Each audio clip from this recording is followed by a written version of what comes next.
নমস্কার।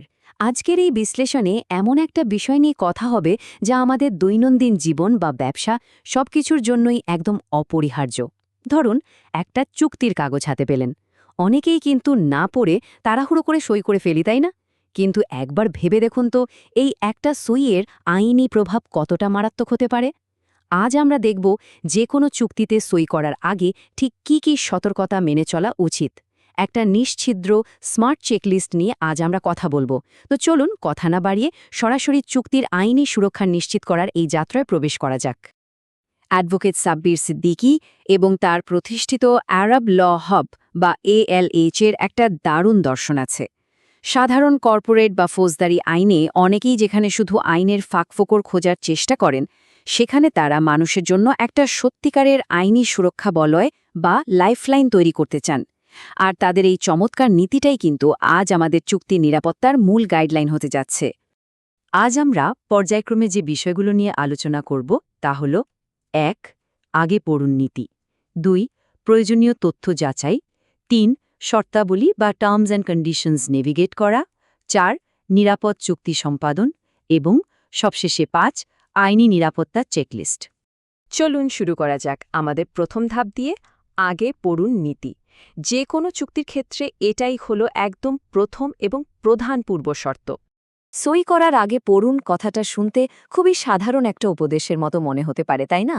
কিন্তু সত্যি বলতে কি, এটা শুধু মুখের কথা নয়। এটাই হলো প্রকৃত আইনি নিরাপত্তার একেবারে মূল ভিত্তি। স্রেফ একটা স্বাক্ষর কিন্তু আইনি অধিকার আর দায়বদ্ধতার পুরো হিসাবটাই বদলে দিতে পারে। তাই আগাগোড়াস পুরো ডকুমেন্ট না পড়ে সই করার আসলে কোনো সুযোগই নেই। এবার আসা যাক দ্বিতীয় ধাপে, প্রয়োজনীয় তথ্য যাচাই। এখানে মূলত পরিচয়ের সত্যতা নিশ্চিত করার কাজটা করা হয়।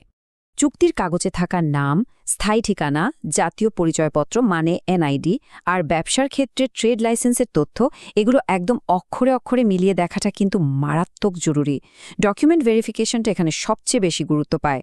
জানেন তো, NID আর ট্রেড লাইসেন্সের তথ্যে সামান্য একটা ভুল বা অমিল থাকলেও ভবিষ্যতে সেটা পাহাড় সমান আইনি জটিলতা তৈরি করতে পারে। তাই প্রাথমিক এই যাচাইয়ের কাজটা একদম নিখুঁত হওয়া চাই।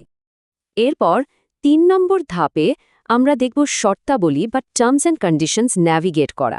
সোজা কথায় চুক্তির ভেতরের গোপন ঝুঁকিগুলো খুঁজে বের করা।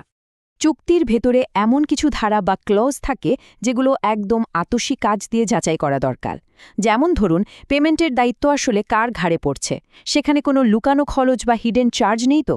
কাজের ডেডলাইন পার হয়ে গেলে পেনাল্টি বা জরিমানা শর্তগুলো ঠিক কিভাবে কাজ করবে? আবার ধরুন, চুক্তি বাতিলের পলিসি কি বা কোনো ঝামেলা হলে সেটা কিভাবে মেটানো হবে। এই প্রত্যেকটা বিষয় চুক্তিতে একদম জলের মতো পরিষ্কার থাকতে হবে। এগুলো এড়িয়ে গেলে কিন্তু ভবিষ্যতে মারাত্মক আর্থিক বা আইনি ক্ষতির মুখে পড়তে হতে পারে। এবার একটা খুব জরুরি পয়েন্টে আসি, মৌখিক প্রতিশ্রুতি বনাম লিখিত চুক্তির শর্ত।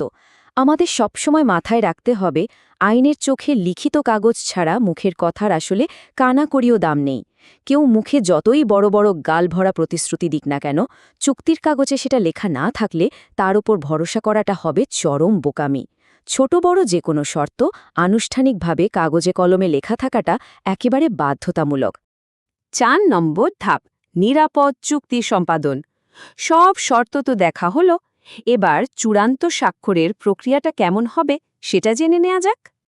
এই কাজগুলো করতে হবে খুব সাবধানে। প্রথমত, চুক্তির কাগজের কোথাও যদি কোনো ফাঁকা পৃষ্ঠা বা খালি জায়গা থাকে, সেটা সাথে সাথে কলম দিয়ে আড়াআড়িভাবে কেটে দিতে হবে। কারণ ওই ফাঁকা জায়গায় পরে কেউ অসৎ উদ্দেশ্যে নতুন কিছু জুড়ে দিতে পারে। দ্বিতীয়ত, যারা সাক্ষী থাকবেন তাদের স্বাক্ষর শুধু নিলেই হবে না, সাথে অবশ্যই তারিখ থাকতে হবে। এটা খুবই শক্ত একটা প্রমাণ। আর সব শেষে স্বাক্ষরিত চুক্তির একটা মূল কপি অবশ্যই নিজের কাছে সযত্নে রেখে দিতে হবে। সবচেয়ে ভালো হয় পুরো বিষয়টা যদি একজন দক্ষ আইনজীবীকে দিয়ে একবার দেখিয়ে নেওয়া যায়। আমরা চলে এসেছি একেবারে শেষ ধাপে, ৫ নম্বর পয়েন্ট, আইনি নিরাপত্তা চেকলিস্ট। এতক্ষণ যা যা আলোচনা হলো তার একটা স্মার্ট আর নিরাপদ গাইড। যে কোনো চুক্তিতে সই করার আগে এই পয়েন্টগুলো মিলিয়ে নেওয়াটা একটা অত্যন্ত স্মার্ট আইনি পদক্ষেপ।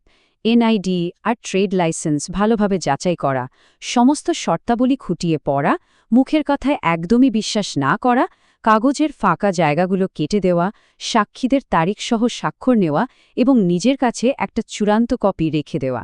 এই ছোট্ট চেকলিস্টটি আক্ষরিক অর্থেই একটা বুলেট প্রুফ ভেস্ট বা রক্ষা কবচ হিসাবে কাজ করবে আর আইনি ঝুঁকি নামিয়ে আনবে একদম শূন্যের কোঠায়। ব্যবসার নিরাপত্তা বলুন বা আইনি সচেতনতা, এগুলো কোনো অপশনাল বা ঐচ্ছিক বিষয় নয়, এগুলো একদম অপরিহার্য। একটু গভীরভাবে ভেবে দেখুন তো, স্রেফ যাচাই না করা একটা ভুল স্বাক্ষর কিভাবে একটা সম্পূর্ণ ভবিষ্যৎ এবং আর্থিক নিরাপত্তাকে চিরতরে ধ্বংস করে দিতে পারে। ভবিষ্যতে যে কোনো চুক্তির ক্ষেত্রে এই আইনি চেকলিস্টটা যেন সবসময় মাথায় থাকে। আজকের বিশ্লেষণ আমরা এখানেই শেষ করছি। সচেতন থাকুন আর অবশ্যই নিরাপদে থাকুন।